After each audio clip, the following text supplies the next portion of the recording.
ஏதோ இன்றைக்கு நடைபெற்று முடிந்திருக்கக்கூடிய தேர்தலில் ஏதோ நாம் தோற்றுவிட்டது மாதிரி, அதுவும் படுதோல்வி அடைந்து விட்டது மாதிரி, இத்தோட திமுக கதை முடிஞ்சிருச்சு அப்படி என்று கவிதை இளைஞர் பாடுவதற்கு கூட முன் வந்திருக்கிறார்கள். நம்முடைய இன எதிரிகள் அந்த சூழ்ச்சியில இன்றைக்கு ஈடுபட்டிருக்கிறார்கள். ஆனால் திமுக பொறுத்த வரைக்கும் எத்தனையோ தேர்தலை பார்த்திருக்கு.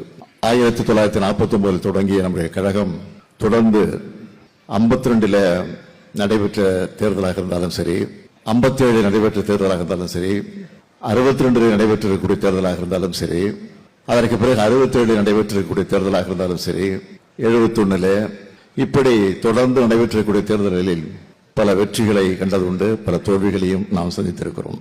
ஆனால் தோல்வியடைய நேரத்தில் தான் திமுக எப்பொழுதுமே ஒரு பினிக்ஸ் பறவையை போல கிளர்ந்து எழக்கூடிய நிலையில அது வரும்.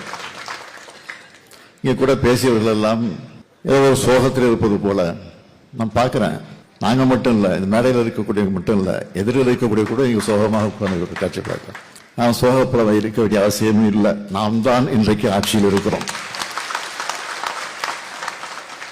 நம்முடைய திட்டங்களை பற்றி நான் சொல்ல வேண்டிய அவசியம் இல்லை.